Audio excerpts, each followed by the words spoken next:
In this episode, we're going to talk about some common kitchen witch practices and a little bit about what it means to be a kitchen witch.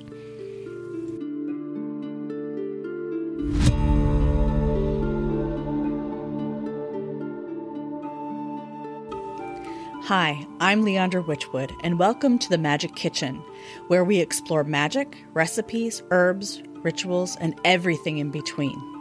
Join me as we practice the old ways in a modern world.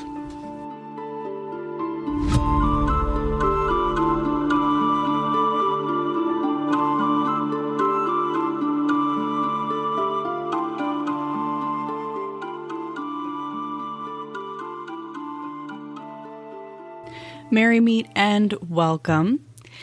I get a lot of questions through my blog, themagickkitchen.com, asking a variety of different questions. But one in particular is about becoming and practicing as a kitchen witch or kitchen witchery. And I always have to think about this response because kitchen witchcraft is so vast, and it really is more of an umbrella term for someone who prefers to practice in the hearth of the home. And a kitchen witch can be a cottage witch. It can be a hedge witch, a green witch, a digital witch even, and still practice a regular form of magic that is centered around food and cooking and recipes and creating through flavor and texture. So when we talk about kitchen witchery and kitchen magic, we're really talking about a bunch of different things that get molded and meshed into a single practice. Now, I do like to note that kitchen witchcraft, or one becoming a kitchen witch, is not formed by a single spell, a single recipe. It's a everyday practice. Kitchen witchery is something you dedicate to. It's something you become every day, something you do every day. And I think that's what makes it seem like such a mundane practice, is because it is an everyday practice and it becomes looked at as domestic or basic or boring, which it is not. There are many, many, many skills that must be incorporated into the kitchen witchery world, and none of them are boring, and none of them should be dismissed. I think in our modern culture, basic skills, and I don't mean basic as in boring or trivial, I mean basic as in the roots, the old ways. A lot of these skills are being dismissed and lost. Skills like primitive patience and the ability to cook. Think about it. In our modern culture, we have so many resources available to us, from frozen, pre-prepared foods and processed foods, boxed foods, reconstituted when we add hot water or throw them in the microwave, to restaurants and even grocery stores that will provide fully cooked meals. All we have to do is throw them in the microwave or in the oven for a few minutes. So the preparation of food is becoming sort of a lost art. And this is a life skill. Learning to cook for ourselves is a life skill. And our ancestors would recognize cooking as one of the most rooted types of magic. So when we seek to work with the old ways, recognize the old ways, and induce our practice with tasks and skills that are representative of the old ways, food becomes paramount in this. And it seems to be a disappearing skill. Now, just a little disclaimer before we go any further. Everything that I present to you here in this show is going to come from my perspective. It is going to be colored by my perception, my life experience, and it's not I don't mean to say anything in here that is the be all end all, because it's not. The way I do things is not the way everyone else does things. And that's okay. That's acceptable. That is actually how witchcraft should be. There is no cookie cutter model. And anyone who tells you that you're doing it wrong because you're not doing it their way is not understanding this. They don't understand the true backbone of witchcraft, Wicca, paganism, because this is a very diverse path. And the only time someone should tell you that you're doing it wrong is if you were trying to practice a specific tradition where there are specific rules. And then in that case, you're going to run into, okay, wait, well, if you're going to seine instead of smudge, you have to do it this way type thing. That's a cultural thing. Think about this when I offer my knowledge. It does come from 25 years of experience. It does come from my training. It comes from me getting my butt out there and practicing with different groups and different people and different types of magic. But it is still colored by my perceptions and my experience. And I want you to understand that what I offer you here is not the be all end all. So I like to be upfront with that. The only time that you might need to be corrected on how to do something is if you're trying to boil water, but you forget to light the fire underneath the pot. That's a simple technical thing. That's not practice. That's not belief. That's not how, a specific tradition might do it. It's how everybody does it. You have to give your water some heat if you want it to boil, right? But think of that. That's just a basic example. So let's go back to kitchen witchcraft being viewed as a basic type of practice, a boring, mundane, domestic type practice. Now, when we talk about domestic, it gives that hint that there could be a wild side to it. And this is absolutely true because kitchen witchery does have a wild side.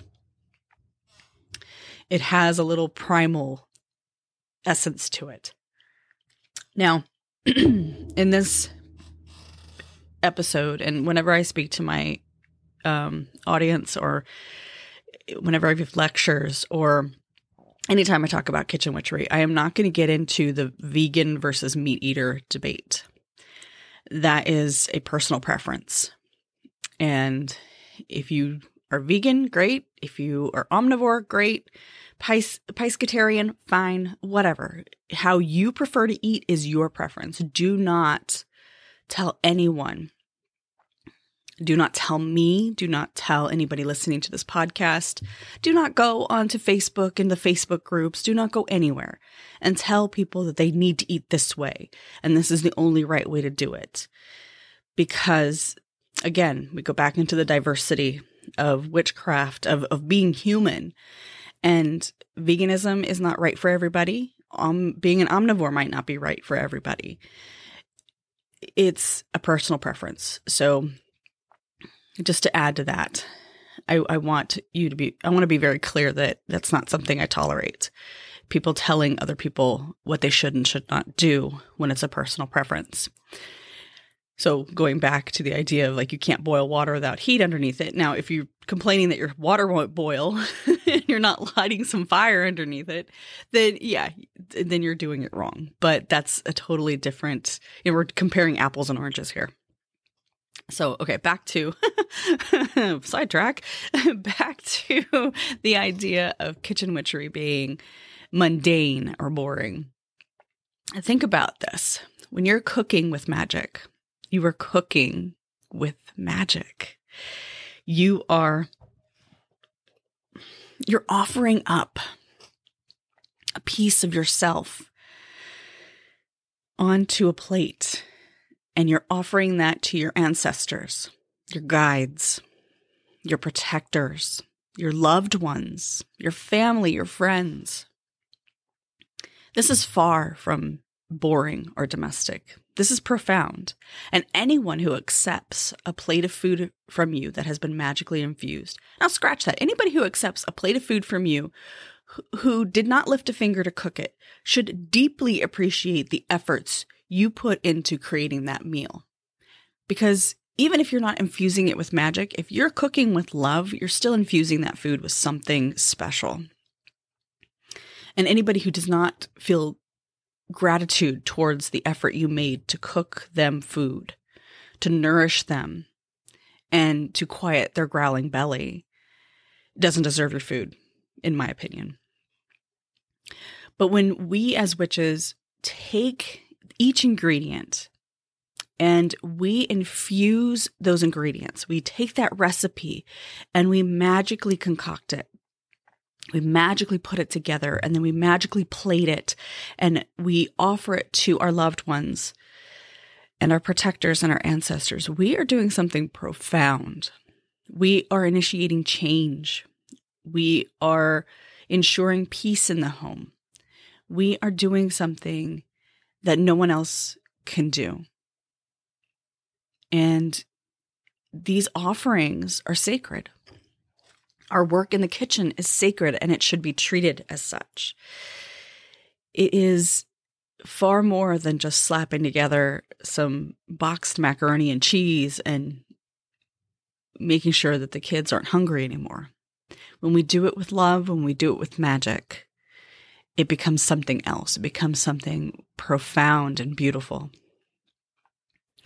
And again, we're going back to those old ways. We're bringing ourselves back to what our ancestors would recognize as magic. Because where did they congregate when they wanted to share stories, when they wanted to share knowledge?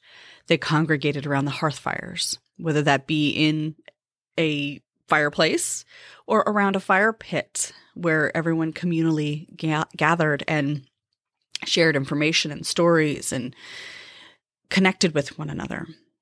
Our modern hearth is our stove, our kitchen, where everybody seems to congregate anyway, right? So, and it extends this hearth connection. It's almost instinctual if you think about it, because think about when you have people over at the house for holidays or friends over for drinks and where does everybody congregate? They tend to congregate in the kitchen. Unless your kitchen is small like mine, then they congregate around the dining room table. And that is the connection right there. It's where everybody wants to come and be together. And it's almost instinctual, like it's ingrained in our bones to come together over food, over drinks, and talk and be together and know one another. So when we look at ourselves as modern kitchen witches, our kitchen becomes that hearth and extends out to the table where we set our food down for everyone to enjoy, or maybe it's a countertop. Thinking about all of this and thinking about how profound kitchen witchcraft is, even though I think we've been conditioned to view it as mundane, as the housewife chore, the domesticated person's responsibility. Again, domestic suggests there's a wild side, and sure, there is. When we look at the different types of kitchen witches out there, or even the different types of witches, we see so much diversity. I see every kitchen witch as being different because, first of all, every kitchen is different. Every cooking style is different. I have a very strange cooking style, I guess. Yes, I'm a white girl, but I cook ethnically. I cook with flavor. I use my spices. I love spicy food. I love spiced food. I love garlic. I love cayenne. I love using curry, all those spices. I really love flavor. And I think that is a true hallmark of a kitchen witch. He or she will love flavor, want to try different flavors. Ooh, let's see how this meshes with this. Let me put some cardamom in with this chocolate and coffee and what happens. And the flavors become profound because we want to experiment. We want to experience in the kitchen. And that is one of the drives that I think kitchen witches have, based on my experience at least. And this is what makes each kitchen witch different. So how they do things, how they perceive things are going to be very different across the board. How they, set up their kitchen and organize everything and structure everything is going to be different, which makes this practice so diverse that there is no one right way. But that also lends into often this practice becoming solitary because it becomes something that's so focused. Now, that doesn't mean you can't share your kitchen witch practice and invite others into your kitchen to practice with you. That's an absolutely great way to share the knowledge. But I do find that most kitchen witches tend to be solitary, but it doesn't have to be that way. You can make it whatever you want. And again, it's probably going to depend on the size of your kitchen. If you have a tiny little kitchen where you can stand in the middle of it and touch each side of your kitchen with your arms spread out, you're probably not going to invite too many people into that kitchen. So it's going to be a solitary practice, which is how I tend to practice. It's very solitary, simply because I can't put anybody else in there. I can't put more people into my kitchen than myself. It becomes very crowded. But that doesn't mean I don't take it outside. It doesn't mean I don't cook with friends and family out on the barbecue grill or over the fire pit and that sort of thing. So thinking about how solitary this practice might become, it also beckons me to talk about the mindset of a kitchen witch. Your head in all magic, and I think this applies across the board. In all magic, your head needs to be in the right place. You can't be a kitchen witch or a hedge witch or cottage witch or a digital witch or a tea witch, an herbal witch, whatever you want to label yourself as. You can't be a witch without having a solid mindset and having your ideas, your attitudes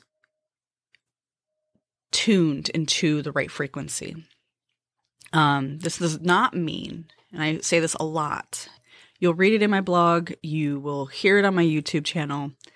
I say this over and over and over again. This does not mean you have to have the fluffy bunny, butterfly, rainbow, bubbly attitude where everything's fine and dandy. Toxic positivity is still toxic. What I mean by the right mindset is that you need to think that you deserve your magic. You need to believe that you deserve good results, positive results. You need to believe that you deserve to manifest what it is that you desire to manifest. You need to believe in yourself. You need to believe in your magic. You need to believe that you are deserving and worthy. And that does not mean that you need to have an entitled attitude. Because, sometimes we just don't deserve what we think we do because we don't have the right attitude. But it's about being gracious. It's about knowing that you've done the hard work. And because you've done the hard work, that the things will come to you that need to come to you in the time that they are supposed to come to you. This does not mean we sit on the floor kicking and screaming, demanding that our guides, ancestors, and patrons provide for us when we have only half-assed the work or, just simply demanded it. It's not how it works. Having the right mindset, the right attitude means that you know that you are taken care of because you're doing the work. And what you need, what you want, what you should have in your life will come to you because you are connected to your guides. You are connected to your patrons. You are honoring them every day. You are honoring yourself every day, and you are honoring your path every day. So keep your mindset in check. If you're going through the day and you realize that you're having adverse reactions, triggers to certain things, ask yourself why. And I talk a lot about this when I do shadow work. And shadow work as a witch is incredibly important. And that's like, shadow work is a whole other series probably when we're talking about magic and the blockages we hit, the glass ceilings, if you will. and her magic. So let's talk a little bit about the feral kitchen witch. I love this idea because if we're going to consider kitchen witchery or the cottage witch, the hearth and home witch as domestic, then let's talk about her counter or his counter. Let's talk about the feral cottage, kitchen, hearth and home witch. And, this might be the witch that spends a lot more time outside than inside, because a kitchen witch practice is either or. You can be indoors or outdoors. And that's one of the wonderful ways it's diverse, because you don't have to stay inside to practice. You don't have to be outside to practice. You can do both. And if the weather doesn't agree with you cooking outside, go inside. If the weather agrees with you cooking outside and it just seems wrong to be inside, go outside. Follow your intuition. Follow the weather. Follow what Mother Nature is showing us. Get out there on that barbecue pit and get out there and light up that grill, or, cook over your fire pit in your backyard. Cook outside, definitely.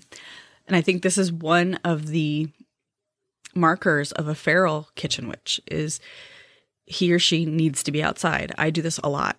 Even when in the winter, when it's cold, when there's snow on the ground, I will be outside cooking if I can.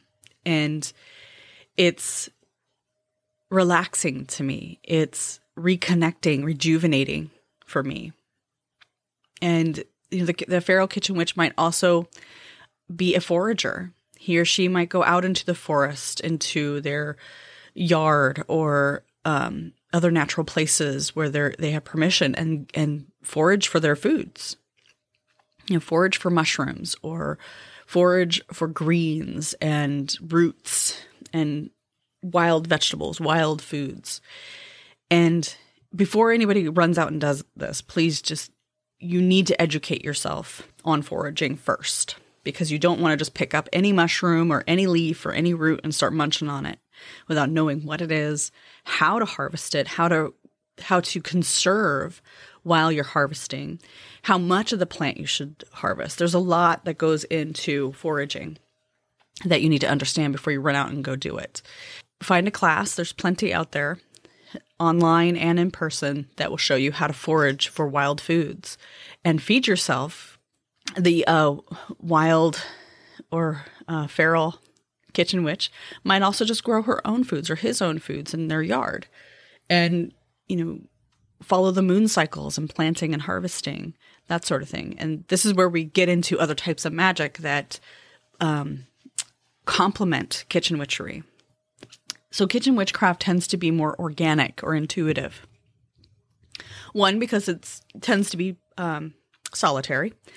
So you're doing a lot of it yourself. So you're kind of listening to that inner guide of what to do next and how much to add of this and that sort of thing. While you might follow a recipe, I find over the years what I tend to do is I have a recipe, but I've gained enough knowledge, wisdom, and skill in cooking that I can look at a recipe and go, oh no, I don't want that. I want to do this instead. And the recipe is completely changed because of my experience, my knowledge. I know that, I don't want nutmeg here. I want to put cinnamon instead. And I can swap that out easily and it still tastes great because I've learned. So this is one of the reasons why the practice of kitchen witchery is an everyday thing, because you need to develop that muscle of wisdom and knowledge that you can exercise while you're cooking without having to refer to a dozen different books. So in the idea that kitchen witchery is not heavily ceremonial, this again comes from my perspective, my experience. When I first started 25 plus years ago, I'm dating myself, I know. When I first started learning my path and understanding who and what I was, remembering who and what I was, or who and what I am. When I began remembering, I started with Wicca because that was more widely accepted. And so as I began learning Wicca, I started training under very ceremonial traditions, Gardnerian, Alexandrian. So this is where my baseline came from. I thought everything had to be high ceremony. And trust me, I do hesitate calling it high ceremony now that I know more about it, because high ceremony suggests that it is somehow superior to other ceremonies, other rituals, other magics, which is not true. It's not superior. It's just more structured. Again, just to clarify, that doesn't mean that it is trivial or dismissible. High ceremonial magic is fabulous. It is beautiful.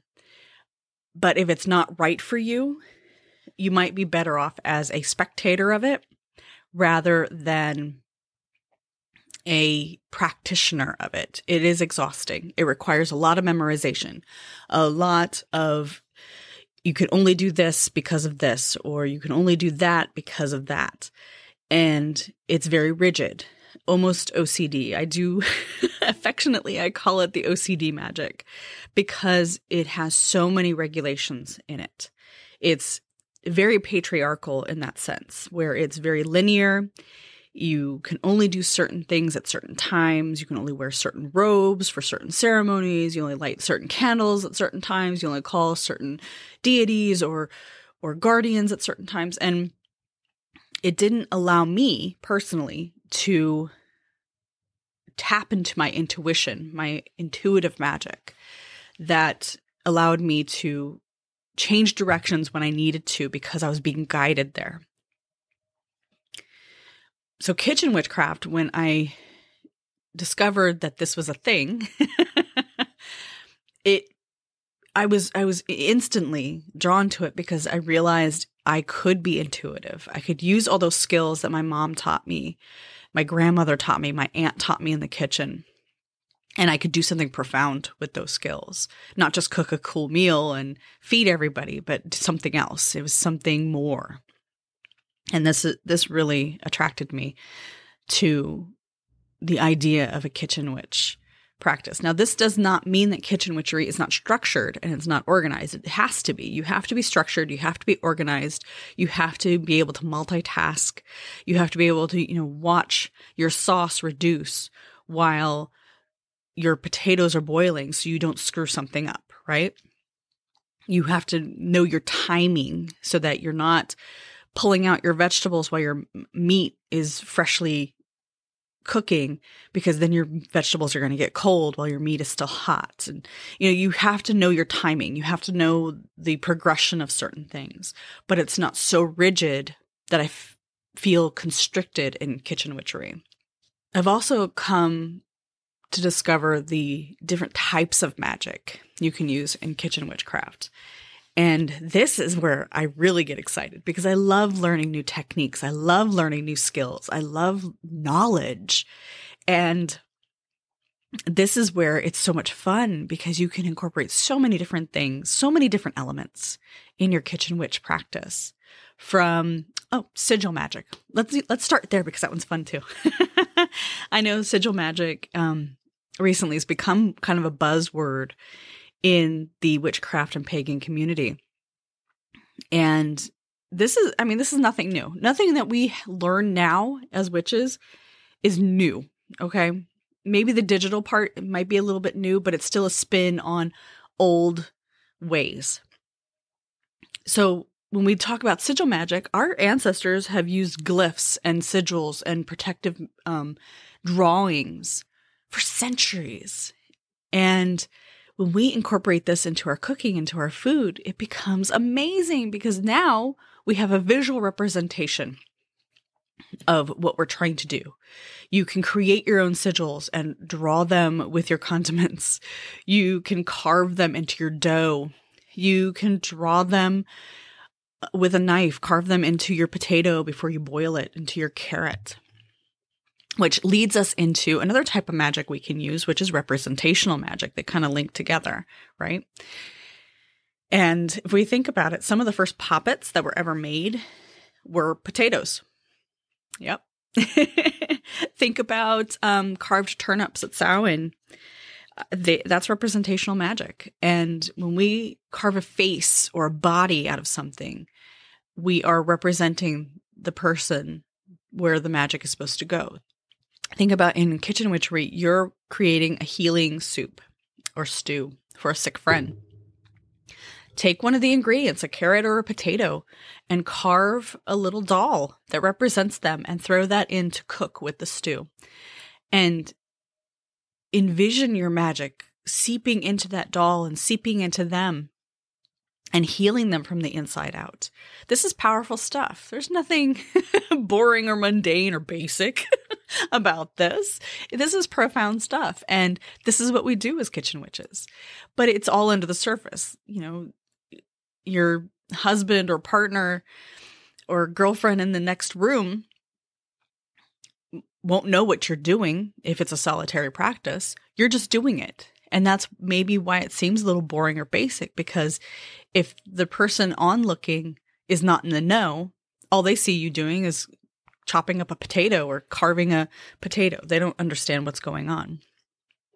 So from representational magic, we can move into garden magic. This is where we, as kitchen witches, have the opportunity to connect with our food from the seed to plate. And I think this is absolutely one of the best ways to practice as a kitchen witch, is to have some sort of garden, whether it's a container garden or a windowsill garden or a full-blown backyard urban farm. Growing some of our own ingredients and foods, I think, is one of the best ways to practice as a kitchen witch, because from the time you plant it, you know, your peppers or your tomatoes or your herbs, from the time you put it into the ground and start nurturing that plant, you're beginning to develop a relationship with it. You're beginning to develop an understanding between yourself and that plant that will help you infuse your magic with the right purpose and intention later on. And kitchen witchery, one of my favorite parts of kitchen witchery is creating recipes, which leads into tea magic or creating salves, soaps, lotions, bath and body care products across the board, tinctures, tonics, and elixirs. And all of this is creating something that we use, ingest, or utilize for a magical purpose. Salves, you know, we can use those to heal our skin. Tonics and tinctures and elixirs can be used to heal our insides. Tea magic is a great element to incorporate into your kitchen witchery practice. I really dug myself in and became knowledgeable. And heck, I even built a business out of it. And it is where I find so much joy and so much magic in taking the herbs, and especially when I combine the seemingly incompatible herbs together and create something profound and delicious to drink and savor, something that heals us from the inside and creates magic from within outward into the world and creates that change that we need in our lives. You can also incorporate crystal magic. Now, of course, I don't recommend putting the crystals in your food unless you are absolutely sure that it's safe, because some crystals can't handle heat or wet. So I don't recommend doing that unless you know your crystals really well. Instead, I recommend putting them somewhere near your cooking area. So definitely create a kitchen altar where you put special crystals for whatever working it is you're doing. And same with candle magic. Candle magic is a great way to incorporate other types of magic into your cooking process, your kitchen witchery process. You can create special candles or buy them. There's plenty of special vendors out there, witches who have created businesses out of creating magically infused candles that are effective if you don't have time to make your own. I used to make my own. I loved it, but I quickly realized that I just didn't have time for it anymore. So this is why we have wonderfully creative witches out there who create businesses around meeting our needs, because we live in a very, very busy society, right? We don't all have time to create our own candles or create our own salves or create our own tea blends, that sort of thing. So find some candles that resonate with you. Maybe it's the color, maybe they're infused with special herbs or crystals, and burn those special candles during your cooking process. This helps lend more energy to your work. And, when we start talking about tools and items we can incorporate into our practice, of course, we're going to have to talk about the typical tools you think of when we practice magic. So many witches prefer to practice with many different tools, from wands and athames or athames to chalices and blades. And in Kitchen Witchery, we have different styles of these things because we need to keep our hands clear, clean, unhindered, and focused on the recipe where we are creating. So if we have a knife in one hand and a crystal wand in another, we're hindering ourselves. So in Kitchen Witchery, our spoon that we stir with becomes our wand. Our cutting knife, our chef knife, our paring knife becomes our athame or our sword, our blade. Our aprons become our ritual robes. So let's talk about tools a little bit, about what types of tools we need and how we come by them. If your knife is going to become your athame or athame, your sword, your blade, and your spoon is going to become your wand, we need to think about quality. Your cookware, your knives, your utensils, everything you use in the kitchen should be of good quality. Now, this does not mean you have to start off this way. You can, little by little, this is what I've done over the years. Little by little, I have replaced my Teflon and my cheap aluminum cookware with cast iron. So now I almost exclusively cook on cast iron. And that took some time, okay? Quality cookware is not cheap. Do your research when you are going in to buy or find or locate quality cookware and knives and utensils that you're going to use in your practice.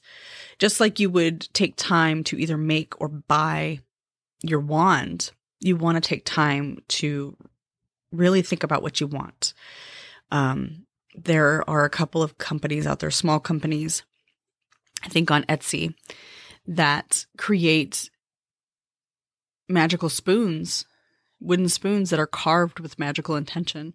And this is a great way to adopt the idea that your spoon becomes your wand, because it's now representing your practice. It is now representing who you are. And you can do this yourself. You can go buy wood burning kits, tools, and some quality wooden spoons and make your own.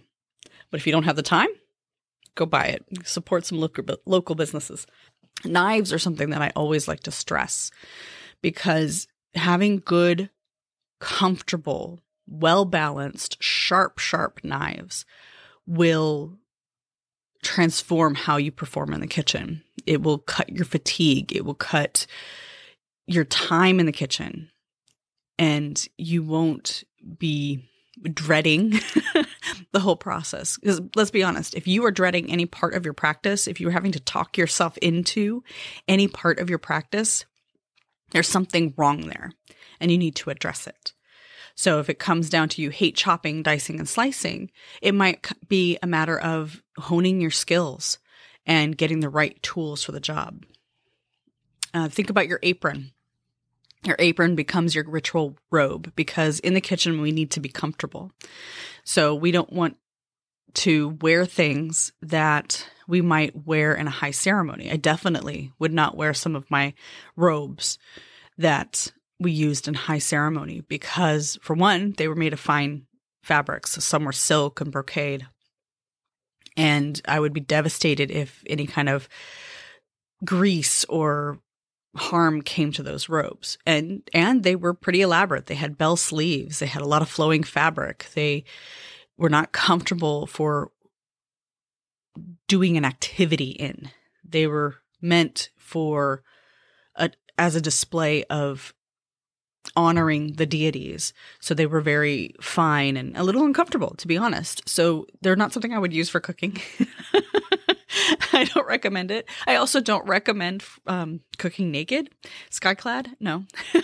You ever heard the old adage, don't fry bacon naked? Well, yes, it applies. And it's a very, very, very good advice. Don't cook naked. So use your aprons. You can have one apron that's all purpose, or you can have several aprons for different types of workings. You decide. So let's talk about your ingredients.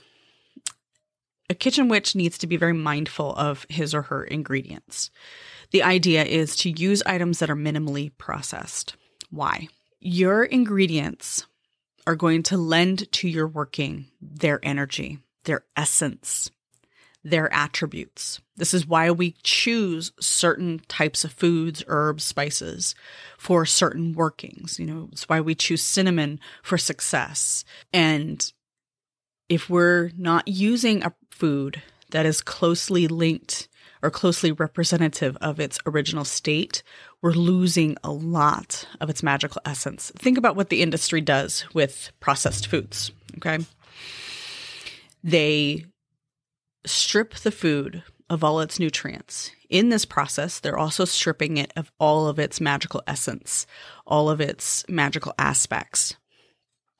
And then they reconstitute the food with nutrients, because that's what they recognize as being vital to that food, as being a food, right? It needs to be nutritious.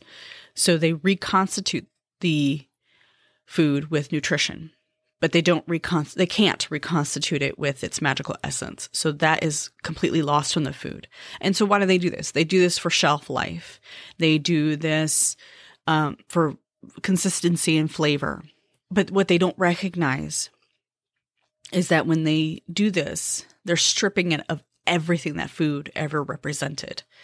And so when we use highly processed foods in our kitchen magic, we are missing what's vital to the purpose. Kitchen witches use food because food has its own magical aspects. Food has its own magical abilities. But if we're using processed foods, then we're missing that. There's a vacancy. There's a void. So avoid processed foods. They're highly processed. And if you can, grow your own food or find foods that are as fresh and as whole as possible. And when you can't, if you're in an absolute pinch and you absolutely cannot find fresh foods or provide yourself with fresh foods, then you have to really default on that mindset, and you become the heavyweight in the magical working, because your food can't do that for you anymore. The food can only become the conduit for your intention. So you really have to be focused. You can't be distracted. You can't deviate from your purpose. So it is possible. Yes, you can cook with processed foods, but keep in mind you need to really focus in and fill that void that's created by processed foods. So kitchen skills. Yeah. Hone your kitchen skills. This means your ability to chop, dice, slice in the kitchen using a knife and a cutting board. It means getting effective and being efficient in the kitchen. It means honing in that idea of structure and organization so that you're not scattered and distracted in the kitchen. I highly recommend learning basic cooking skills from a professional. Now, I know I said this too, but I learned from my grandmother and my mother, and they were very good and they knew what they were doing. Yes, they did. My grandmother, my mother, my aunt, they all knew what they were doing in the kitchen, but they all still had bad habits in the kitchen that made them less effective. And this inefficiency led to fatigue. And I didn't realize how many bad habits they had taught me. Yeah, they taught me some great techniques and skills and ideas. They had a wealth of knowledge and wisdom to them, but they also had a lot of bad habits they brought in with it, which made them less effective. But I didn't realize that. I didn't know better. You don't know better until you know better. And you do better when you know better. So I highly recommend finding a professional chef that teaches basic cooking skills, from knife skills to everything else, and learn from them. Learn where maybe you can break some bad habits that hinder you in the kitchen, that make you more fatigued in the kitchen, that waste your time in the kitchen. And I didn't realize how difficult I was making it on myself until I had learned from a professional. I took a 6-week course for a teen cooking program that we were teaching at a local farm. And I did not realize how many bad habits I had until I learned a better way. And once I learned the better way and I used the better way, once I utilized the new knowledge that I gained, my time in the kitchen is effortless. I don't walk out of the kitchen feeling like a truck ran me over, or that I just, screwed everything up because I didn't understand what the recipe was saying when they said chiffonade, or what they meant by braise instead of, just frying something, right? So learn those basic skills and get good at them. That way you are not wasting your time. You're not questioning if you're doing it right or not. And you're limiting the amount of fatigue you're going to experience when cooking something profound. And I think even YouTube has many teachers on there who will teach you basic chopping, slicing, dicing skills with the knife. And this is also why you need good quality knives and a good solid cutting board, because those are really the only tools you need for a lot of things. Now, I know having the gadgets, we're going to go back to tools a little bit. I know having, gadgets is a thing for Americans, especially. We seem to love our slicers, dicers, choppers, processors, blah, blah, blah. But in reality, how often do we really use them? Especially when you learn to hone in on your knife and cutting board skills, you really realize how much you don't need them. You don't need that fancy chopper, slicer, dicer, whatever. You only need a few things that you will use often. And some things, some gadgets will make your life easier. Like, I love my garlic press. I do not sit and dice or mince garlic by hand. I use my garlic press because, to me, that has become the most effective way to get small pieces of garlic into my food without spending a whole lot of time dicing up garlic. That's only one example of a gadget that can be very helpful. But I know a lot of us in our kitchens, we have these weird gadgets that we use once. Oh, that was cool. And it goes in the back of a cupboard or on a shelf, and it's forgotten about. So just think about that. Like, take a survey of the items you have in your kitchen and see what do you use often and what do you never use. And maybe, take some time to, take a month or so and pull everything out of your cabinets, out of your cupboards, and use them and see, are they really that effective? Or is it just easier to pull out your knife and cutting board to do what that fancy gadget would do? So that's my 2 pieces on that. And again, this perspective comes from me I have a very small kitchen, right? We've mentioned this. So I can't have a whole lot of gadgets in my kitchen. It just takes up too much room. So if I discover that I'm not using something, it goes in the donate box and it ends up at the local charity. We could talk about this for days, Kitchen Witchery. There's so much that we could discuss. So I'm going to end this here, and I'm going to leave you with a reminder to explore, get curious, test things out, try different foods, flavors, recipes, and make your kitchen witch practice uniquely yours. Make it something that you truly enjoy and look forward to every day. And demand respect for it. Demand those who partake in the foods that you create, demand that they respect it. And that will come through you respecting it yourself. I'll see you in the next episode. Thank you for joining me in this episode. Please visit my website, leandrawitchwood.com, to sign up for my newsletter and stay up to date on new episodes, articles, and more. Blessed be.